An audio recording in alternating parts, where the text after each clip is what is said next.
Howdy, Rob. Hey, how are you, man? It's been a while since we've gotten this set up and we're ready to roll.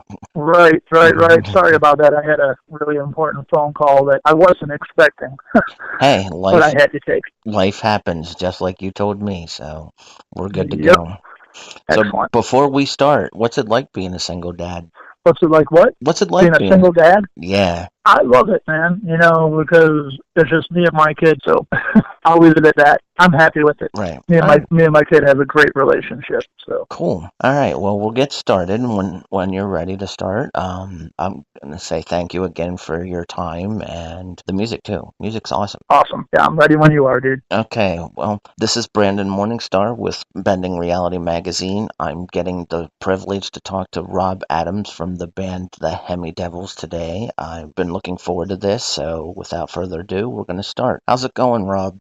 Sorry, man. Just got off work. Going well, thank you, man. Okay, how about you tell me a little bit about the band's roots and the roots of the band's name? You're talking about like how everything got together and the meaning behind what Sure. you're asking? All right.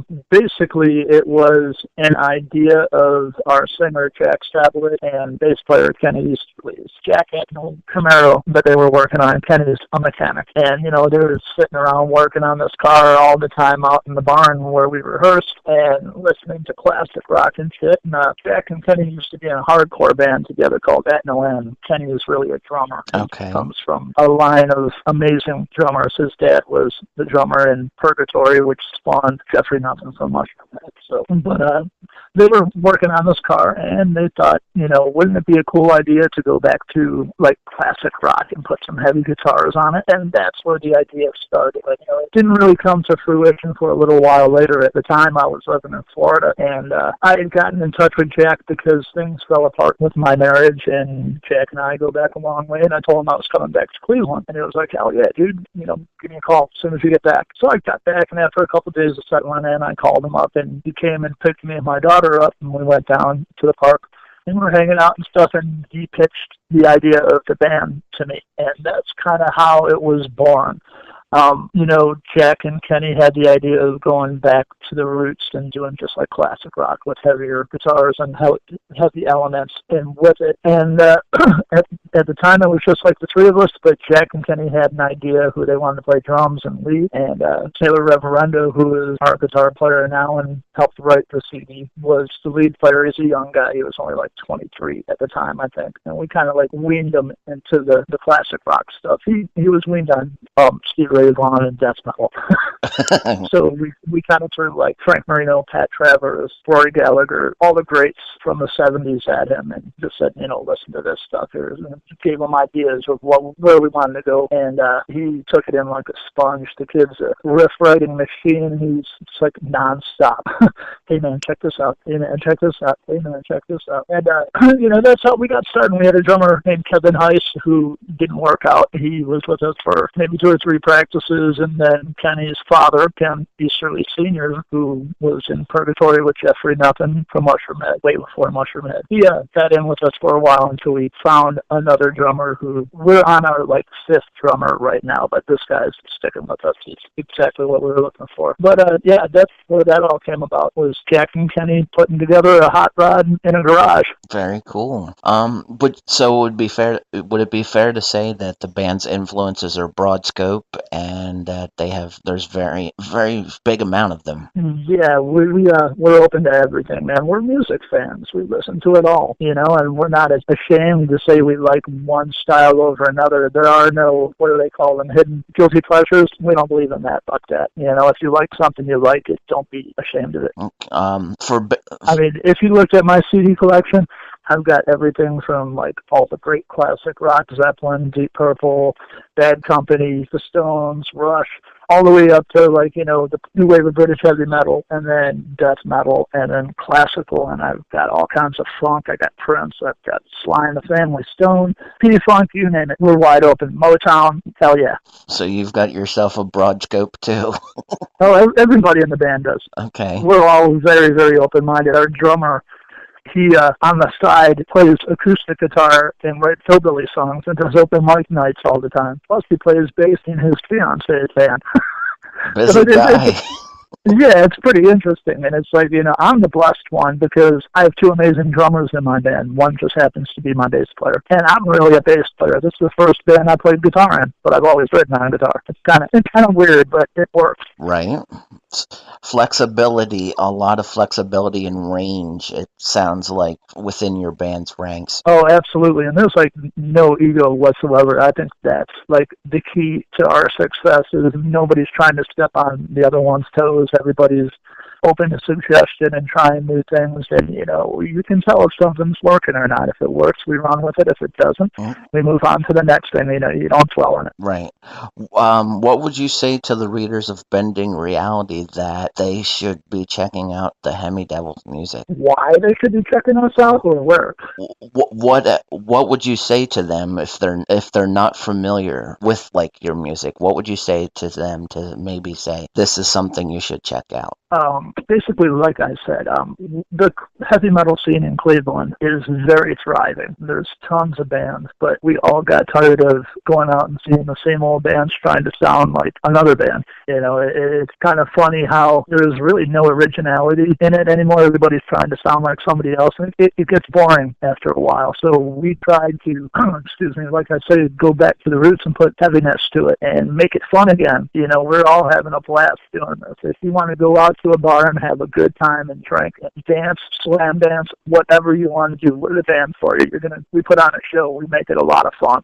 Very cool. Are there any bands in the Cleveland area or in Ohio that you guys have gotten the chance to play alongside that you enjoy? Oh, absolutely. There's a ton of them. Our bass player, Kenny, like I said, he's really a drummer. He's got another band together called Toro Blanco, which if you're into Clutch at all, you would love these guys. They're like the total Clutch type Sabbathy groove. They're really good. There's a band out of Cleveland called The Gluttons, which has the Human Furnace from Ringworm is the guitar player in this band, and Ed Stevens from Ringworm plays bass with them. They're just like nasty, in your face, balls out, no frills, rock and roll. They're loud, obnoxious, just the way it should be. Right. The Great Iron Snake, there's another great band. Venom and James, there's another great Cleveland band. I can go on, man. There's a ton of them. There's a ton of them, but there's also like loads and loads and loads and loads and loads of bands that all sound the same. Right. I'm not going to name names, but everybody knows who they are. The cookie cutters of the music scene.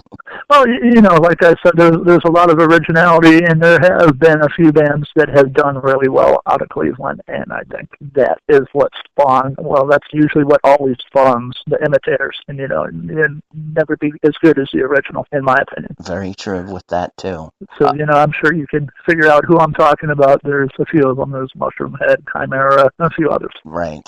Chimera is a band that I'm really bummed that broke up because they were amazing. I love Chimera. I totally agree with you there. They had some really great stuff, and it's just a shame that they had to fall apart like they did. Right. But what can you do? It's music. It's sometimes things just get out of control, and either parody or just things aren't working out, or. I don't know what happened with them. I know they went through quite a few members in that band, so. I don't know what the whole story about that was, but whatever. Right. What would you say, or where would you say are some of your local venues to play in your area, or within anywhere you'd like to play, for that matter? Well, the one that seems to breed success is the Agora. Anyone has gone through the Agora when they're coming up. Everybody from Metallica to Bruce Springsteen to the Runaways to everything in between. Cleveland Agora is the venue to play. There's also a place called The Foundry, which is really good. They're more or less like a hardcore, real heavy death metal kind of club, but they do have other bands in there as well. And there's all kinds of places to play. The 5 o'clock lounge, we do a lot, and they've got a lot of diversity. They used to be like a pop-up, but they get a lot of different bands coming through there. And there's a new place called Iggy's in Lakewood that is just amazing. They treat every band really well. They're doing really well. So I'd say Iggy's, the 5 o'clock, The Foundry, and the Cleveland Agora. Okay. Are there any ones within your state or within the globe that you just chomp at the bit thinking, boy, I'd love to play there? Well, yeah, I'd love to play El Rosaville in Columbus. That's one that I've always wanted to play, but I've never played there. But, the whole Dimebag thing, I'm sure there's got to be a pretty heavy vibe in that place. And more than likely, we'll be playing down there. We've got some friends in Columbus that we're trying to set things up with. And I think there's like Bogarts in Cincinnati, if that's still around. I'd love to play that place. Since you're from the Ohio area, I've got to ask, and especially since you're near the Cleveland area, what's your have you ever been to the Rock and Roll Hall of Fame? And if so, what's your favorite part of it? Yeah, I've been there millions of times, as a matter of fact. It's constantly changing. They've always got new exhibits coming and going in there. But I really dug the stuff from the 70s, the Hendrix guitars and the handwritten lyrics and all that stuff. Because I'm an old man. I just turned 50, so that's like when I came up. My older brother was 13 years older than me. Brought me up on Sabbath, Purple, Zeppelin, all that shit. So that to me is where it's at. But yeah, like I said, it's constantly changing and evolving in there. Some of it I don't agree with. I don't think it's rock and roll. It should have nothing to do with the Rock and Roll Hall of Fame, but hey, what can you say? It's a money pit too. Everything's overpriced, but it's like that anywhere you go, any kind of museum, and they try to take you for every penny that they can. Right. I do highly recommend, if you're in town and you're going to go check it out, I do really recommend going and checking it. And if you're a band and you're in town, all you got to do is show them like some of your merch and give them your Facebook page. They'll let you in for free because you're a touring band. Very cool. So, and if there's any other musicians out there listening to it and you come through Cleveland, you want to check out the Rock and Roll Hall of Fame for free, that's the way to do it. Because nobody knows that, man. And we've had so many bands come through town and they're just like, hey, man, how much does it cost to go to the Rock Hall? It's like, it doesn't cost you a penny if you have a Facebook page and you can show them some merch because you're a touring musician. They let you in for free because if it wasn't for the touring musicians, there would be no Rock and Roll Hall of Fame. So, you see what I'm saying? Right. So an aspiring an aspiring writer or aspiring radio personality may get a little bit of a break in the cost. I'm sure you would. If you show some credentials and you say that you work for this radio station out of here, they'd probably cut you a deal if not let you in for free. They're pretty generous about it down there. They're appreciative. Okay. It's really cool where it's set up to. It's right on the lake, and you've got the Rock and Roll Hall of Fame, and you've got a science center next to it, and then you've got the Factory of Sadness next to that. Okay. Do you know what the Factory of Sadness is? No. Why don't you tell me a little bit about it? That would be Cleveland Brown Stadium. Oh. It's the Factory of Sadness because they can't get their shit together and get normalcy. And that's what it's called. Okay. Everybody calls it the Factory of Sadness. Okay. I'm a Steelers fan, by the way. Go Steelers. Okay. My Cleveland friends hate me for that, but whatever. At least you got to support a team that wins once in a while. Right. I love some Browns, and I wish they would get it together, but I don't see it happening in my lifetime. I mean, really, this past Sunday, dude, the first quarter they came out killing. They were up 20-2, and I was like, holy shit, we've got a team. This was with our second-string quarterback. Next play, boom, his shoulder gets separated. I was like, oh, the curse is not going to end in my lifetime, so I'm not worried about that. We've got the Cavs and we got the Tribe. We're good to go. True. Who are some of your current favorites that you listen to musically right now? Like current favorites? I wouldn't say anybody new, that's for sure. I'm a huge King's X fan. I love King's X. They're like my favorite band of all time. And then there's another band from the same area in Texas called Galactic Cowboys that were around in like late 80s, early 90s, and they're just getting back together. They're like King's X, but heavier. Okay. They're really good. I like Ghost. Ghost is a really cool band. Kind of a knockoff, but I dig them. And Trouble. I will always love Trouble. Trouble's one of my favorite bands of all time. And all the classics, Zeppelin, Stones, The Who, Rush, Van Halen. Or are you talking metal? I can go off in different categories. I've got favorites. I listen to it all, man. Pantera, Slayer, Megadeth, Anthrax, Ministry. Love Ministry. Yes, that's why I'm asking you. Anybody and everybody that you want to mention here, go for it. Right. And, there's my country stuff. I love Hank Williams III. I love Hank Sr. Bo Cephas, I can do without. But, outlaw country, David Allen Coe, Merle Haggard, all that stuff. Fuck yeah, dude. Skinner, Molly Hatchet, Zakk Wylde when he was in Pride and Glory. That's my favorite Zakk Wylde right there. I love BLF, but he's sounds like a whiny motherfucker singing in that band. I'd rather hear him sing like he did in Pride and Glory, where he's actually singing with, because that dude can sing. Have you heard the Pride and Glory album? I have heard the Pride and Glory album. So then you know Zach can sing, man. He's got some soul in him. I wish he would have stuck with that, but, whatever. I love Black Label Society. It's just the vocals are, I can kind of do without them. They're a little too nasally, trying to sound like Ozzy, I think. But then again, look at all the years he was with Ozzy, so right. It rubs off. Yeah, the Pride and Glory. No disrespect to Zach. I love that dude, and I wouldn't want to piss him off. I understand what you're saying. The Pride and Glory album was by far something that the fans of Zach just think, wow, it's like so different, that it's totally not his wheelhouse. But like you said, there's soul. There's just a lot of great stuff out of that album. Right, and it blows my mind that he didn't pursue that further. After that was Book of Shadows, which was really cool, the acoustic one. I was waiting for another Pride and Glory album, and then Black Label Society, and I was like, what's he doing? Come on, man. Zach, dude. But, that's just my own personal preference. And here's another good one for you.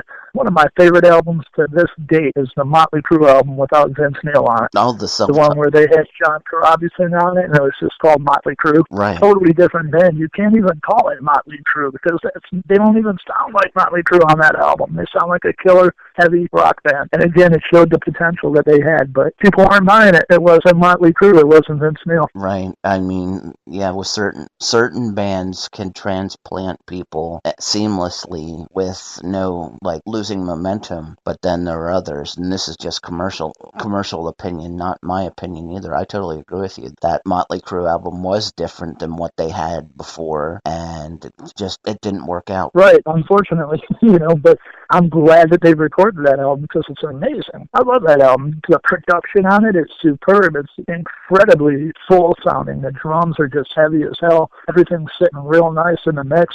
And I don't know, I love the hell out of that album. I'm a big John Corabi fan anyway. I liked him before when he was in Scream with the guys from Race Direct. So, like I said, my tastes are all over the map. I listen to everything.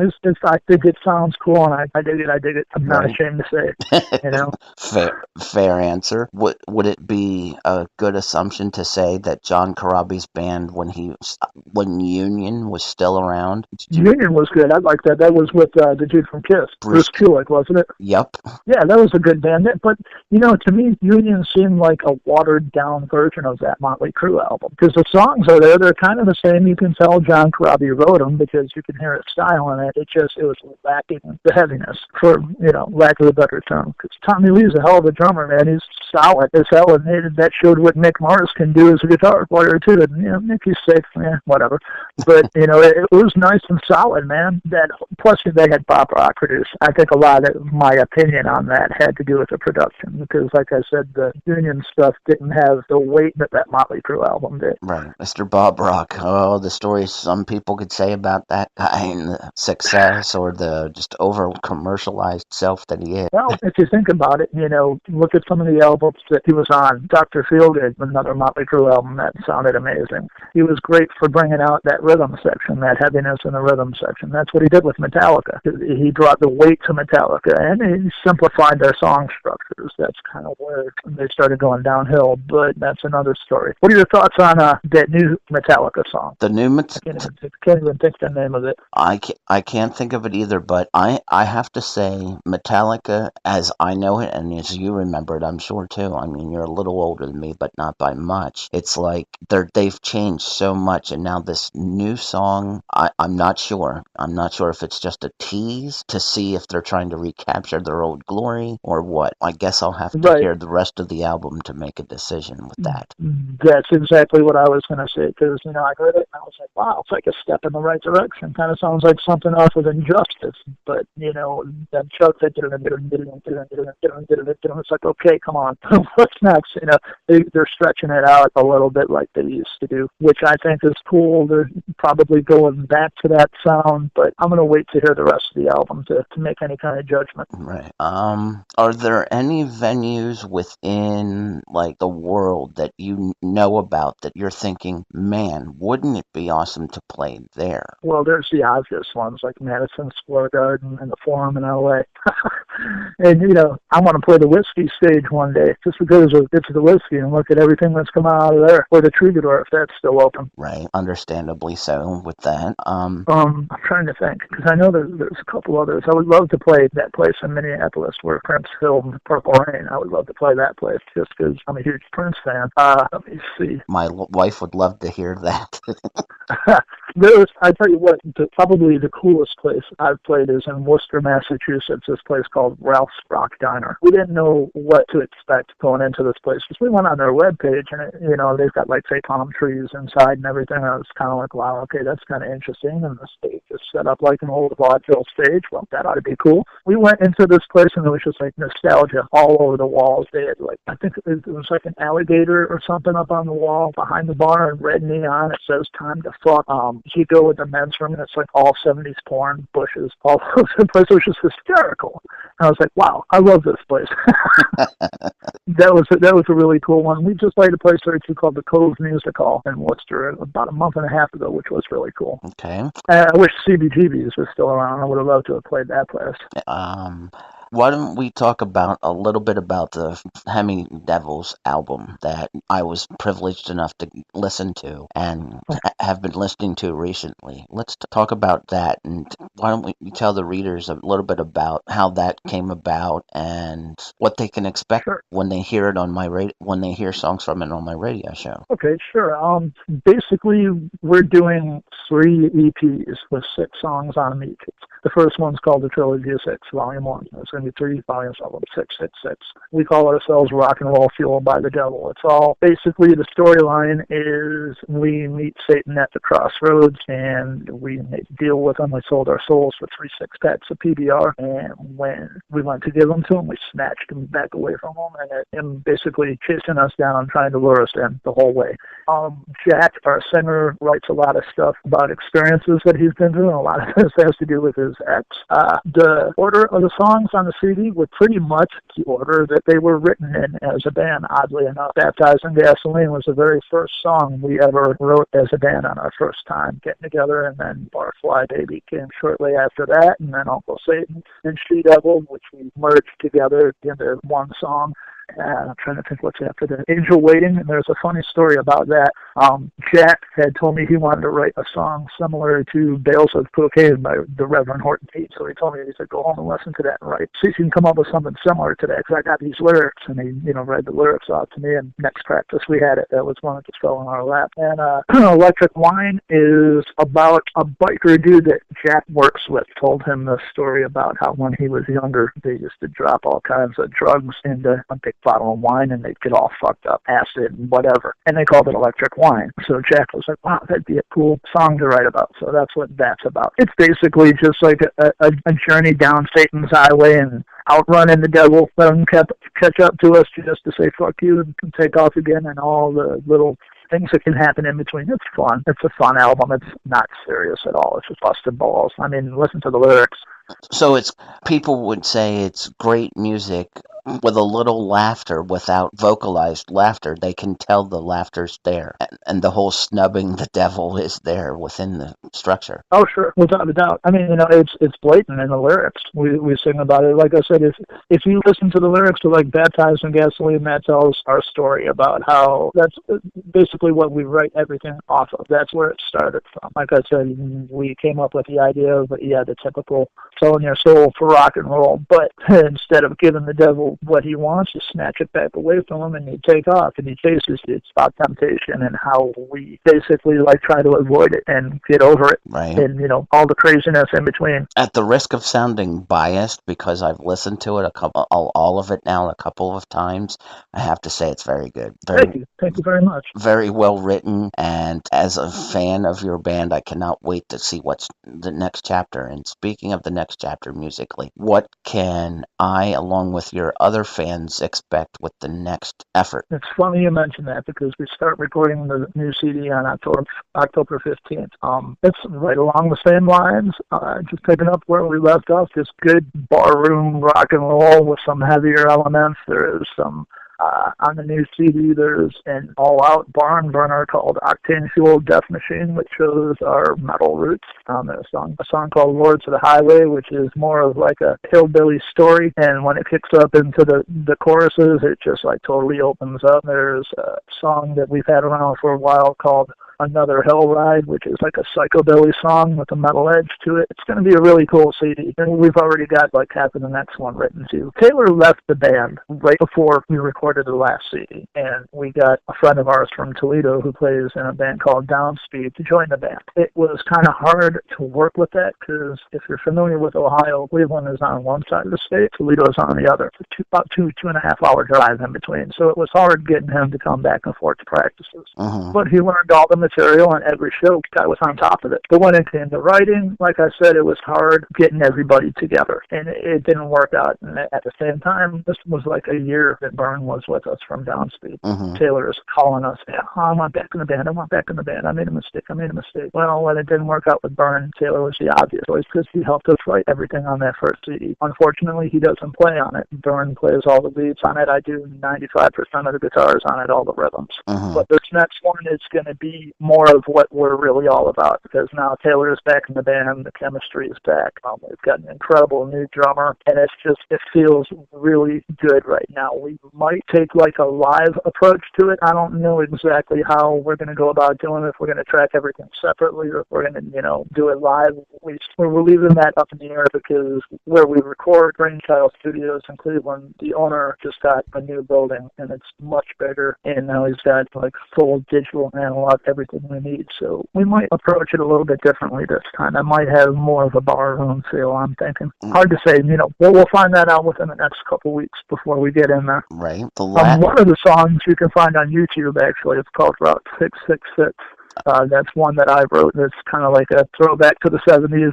I always wanted to use that Jimi Hendrix chord. If you're a musician, you know what I'm talking about. It's a chord that he uses in, like, I think it's Fox the Lady or something like that, the Purple Haze. But it's a groove-oriented, heavy rock song. If you punch that in on YouTube, you'll see the first time we played it live at the Agora. There's some mistakes in it, but it'll give you an idea. And that's with our old drummer, Scott. Okay.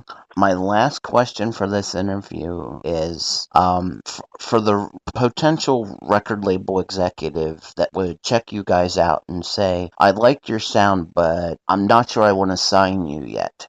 What would you say to him or her that they should sign you to that deal? You know what? We wouldn't say a thing to them about it because we're happy doing it like we're doing it. We're not going to change the damn thing because it's working for us. If it ain't broke, don't fix it. We're willing to do this on our own terms, and I don't think we would settle for somebody trying to tell us what to do because why would you want to, throw something in the equation and screw it all up? We're happy where we're at right now. Obviously, we'd like it to take off, and it is starting to take off quite a bit. We're playing out of state quite a bit, and next year is promising to have us in a bunch of different more states. So as long as it keeps rolling like this and we can do it on our own, that's what we're going to do. But, you never know. Somebody might come along and say, hey, creative freedom, but, it would have to be under the right terms. Right.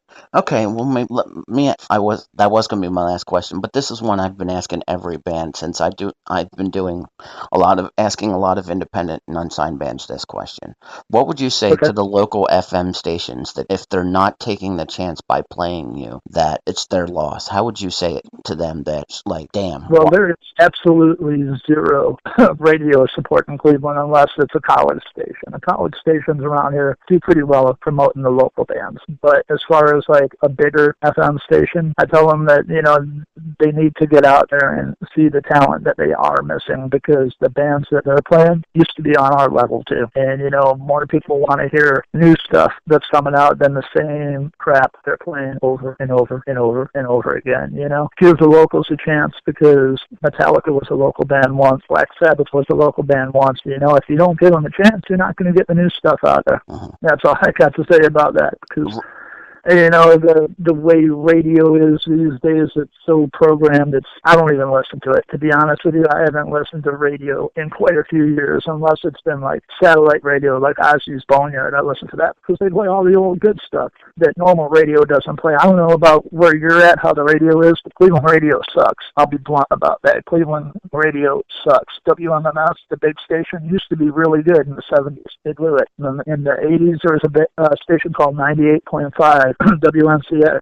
They played all the cool classic rock, and then they went to shit. We had Z-Rock for maybe a year and a half, and that went to shit. So we don't have supportive radio here, other than the college stations, which do great. WCSB, WUJC, WRUW. Well, they're all very supportive. I've got nothing but good things to say about them, and they're eclectic. They don't stick to one genre. They play it all. Well, both the stations that I'm affiliated with will not hesitate to make sure that you guys get plenty of good reviews, plenty of good airplay, and I myself, I know I like it. I'm sure my listeners are liking it because a lot of independent music is featured, and I seem to get a lot of positive feedback, not just from bands and their members, but from my listeners that just eat it up because they're like, wow, that's not familiar, but that's pretty good. Right. Well, we're presently, excuse me, we're pleasantly surprised with the support we're getting from internet radio all over the world. A lot of places are playing us, and they're not just playing the ones that everybody wants to hear, which is Electric Wine. We've got stations playing every single song on this disc, and it's like, wow, really? My Twitter account, I'm the one that runs Twitter. I get notifications every time one of the stations plays our stuff, and it's like, wow, holy crap, they're not just playing Electric Wine, they're playing Barfly Baby, they're playing Angel Waiting, they're playing Baptized, they're playing Uncle Satan and She-Devil. Holy crap, this is awesome. So yeah,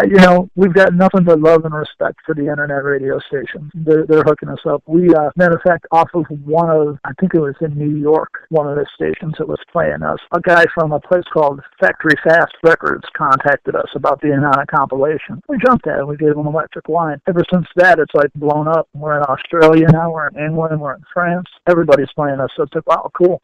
Now maybe let's try and get this rolling a little bit more with the next CD. Right. Well, you guys will get pretty regularly airplay from me as a DJ. I enjoy it. Like I said, my fans are enjoying it.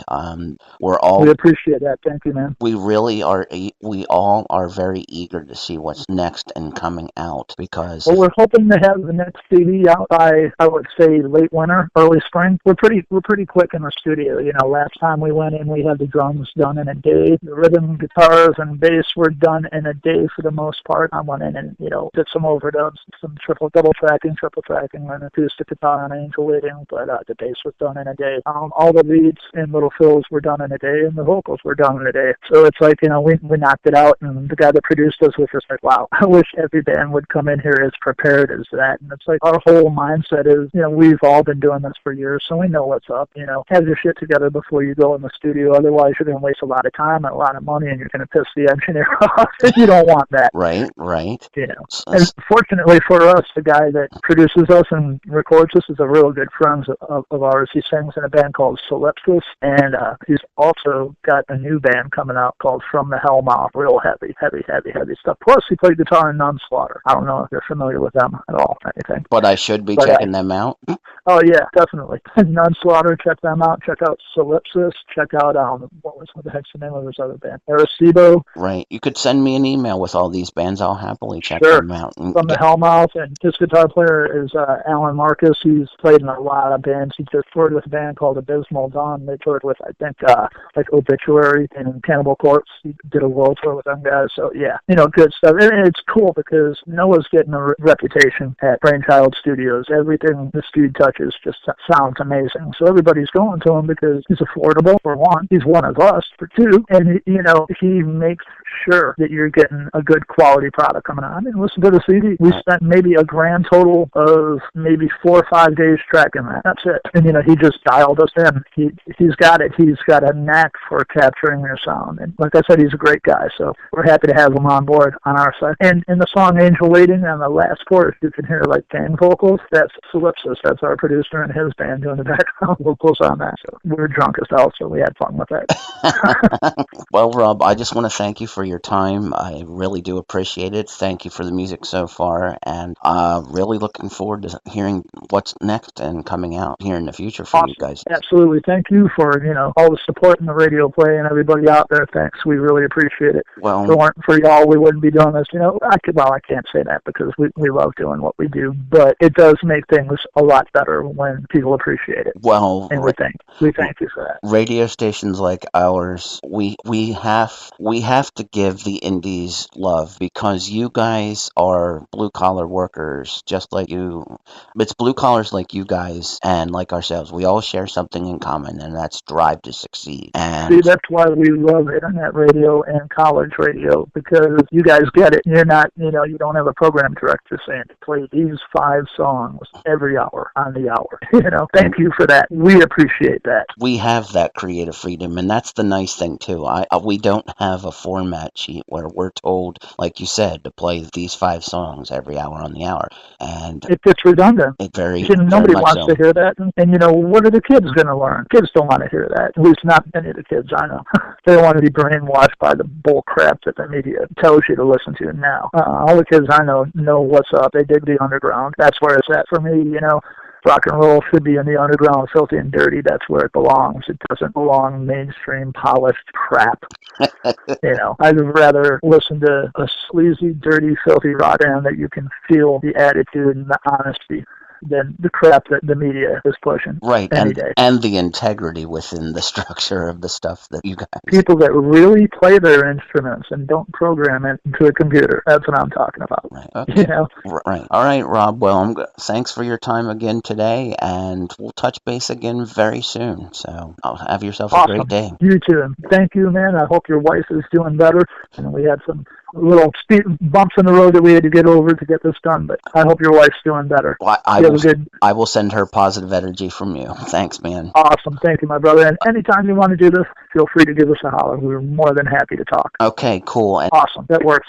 And you will be the first one to get a new CD. As soon as we get a mix on it and it's approved by the whole band, I'll send one your way. Absolutely. Very cool. I'll be asking for hard copies too. No doubt. Okay, Rob. But yeah, like I said, hoping for early spring at the latest. Sounds like a plan, man. Take care. All right, brother. Be cool. You too. Bye.